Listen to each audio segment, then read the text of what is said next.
Hi everyone, welcome. I am Team Rayceen producer and MC Krylios Clark, and I am here with Ashon Mask. And I'll have you talk a little bit about yourself and tell me about the protests that you attended, this week and late last week. Yes. Well, to start, everyone, my name is Ashon Mask. I am a native of Lansing, Michigan, and a graduate of Howard University, where I got my BFA in Arts Administration. I lived in the DC area now since I got to Howard in 2011. Since then, have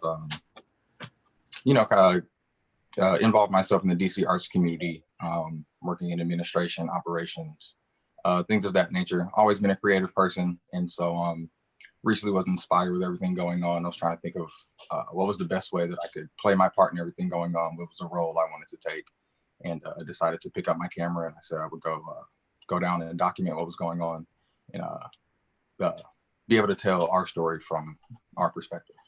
Okay, like that. So tell us about the things that you did document. What kind of things have you captured? What kind of things have you documented?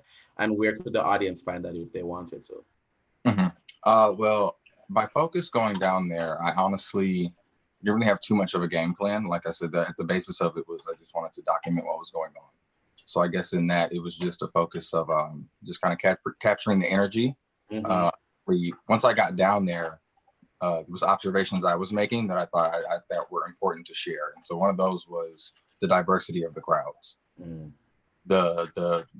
When I was out there, I was there on Saturday. I got there late afternoon around 4 or 5 and was there until around 11. And went back yesterday for a few hours, went from about 5 until 8 or 9 when they started to force us off the streets.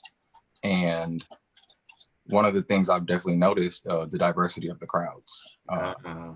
People of all nations, colors, creeds are out there fighting, for us, fighting our fight. And I think yeah. So tell me about that energy. Tell me about the energy that you felt and the difference in that energy or the difference in the experience between Saturday when you were there and on Monday when you were there. Right. So Saturday when I was there, it definitely well, here's what I have to say. Saturday during the day and Saturday during the evening, totally different pictures.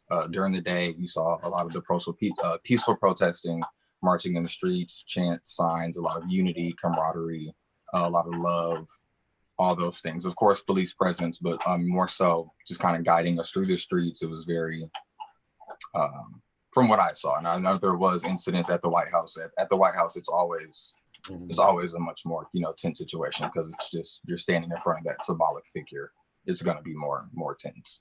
But definitely on Saturday, as the sun went down and everyone made our way to the White House, you just had all those people in that one space, and that energy was something I've never seen before, but something I'm glad I got to experience and see for myself, because it's something you don't know until you feel it. You're in it. You're seeing.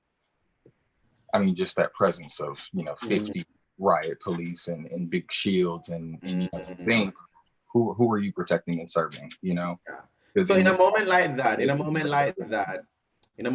tell me what's going through your mind when you see the police there with the shields, when you know that they have a history of being very violent to protesters in the way that they do things with tear gas and rubber bullets and all of that. What goes through your mind? Yeah, I think you're just thinking, any moment, anything can happen. You've seen the pictures, you've seen the videos of things going on other places, and you think at any moment they could charge past, these barricades, and it could be it, And there's a lot of moments where, people have been using like fireworks and firecrackers and things, but they'll throw into the cops, and you think that's going to be the one to set them off, So you just go into that alert mode. But it's something unfortunately that I think, just being, a Black man growing up, where I grew up, unfortunately, the situations we were in, used to that feeling, it was just hanging out on the weekend at a party with friends. We just know something could go wrong, We have to be on alert. We're always watching. So it's something we're used to. And I think it's another thing to note though is that also here in DC, this close to the White House, and you know, we're not able to do a lot of the things that can go on in other cities. You know what I mean? Yeah. Like, we can't burn all these cars in the street and do all these things outside the White House without like serious risk of getting shot. Like the police you have on the front line are purely symbolic. They're snipers Yeah. all around that building watching us. So there's also that comfort. And there's, I guess, you know, I have to acknowledge the privilege in that, like protesting here. I mean, it's not to take away from the impact of it, but it is a privilege that we know, like, I kind of have a safety where I know, like, that's not going to happen. They're not gonna, you know, start sniping us outside the White House. So while we can, you know, go to a certain extent, there's only so far we can go here. Yeah. But people, the energy, you know, just hearing in people's voices, seeing the expression on their faces, and it's, yeah, I mean, just being face to face with military police, and yesterday, as Trump got ready to enforce what we thought was him enforcing the curfew, but was really him moving. Yeah, that's what I was just about to ask. How was that like when the police came to get you guys from Lancaster Park? Like how was it from Lafayette Park? How was that? Yeah, I mean, it was interesting. You know, we were out there. It was the same scene, but you know, during the day, so it's not as wild. But you know, everyone's there. We're all yelling, chanting. You know, we're just peaceful protesting, as we do. And about 6:25, 6:30, we just start seeing more and more police start to take formation coming from the back. I mean, horses coming out from all directions. And we just start to notice, like, oh, they're cornering us in, they're blocking us in here. But it's, you know, we have 30 minutes until curfew, so what's going on? And so they back us up the block a little bit, and that's when you start the videos of the tear gas coming out and things like that. So they moved us up a couple blocks, and yeah, so you know, we're in it. So obviously we don't know that he's speaking in the Rose Garden and having a photo op, and so yeah, that's literally moved us out the way so that he could walk down, take a picture. And so after being moved, what exactly did most of the protesters, did y'all just like go somewhere else? Did you guys get home, get ready for curfew? Like what was the discussion like among the protesters? We held our ground as long as we could. It was a slow movement down the block. They just wanted to get us into the intersection and out the way. We held our ground there for as long as we could, but you know, their presence, I guess, as he wrapped up what he was doing, more and more started to take place, and you know, more tear gas, and the crowd slowly dispersed. Groups at that point, it just turned into smaller crowds, kind of traveling around the city. I was with one group that kind of headed towards down K Street towards Georgetown, or down New Hampshire rather, towards the Georgetown area. I know there were other groups that stayed near the White House. Some went headed north, like the group that got trapped on the block here.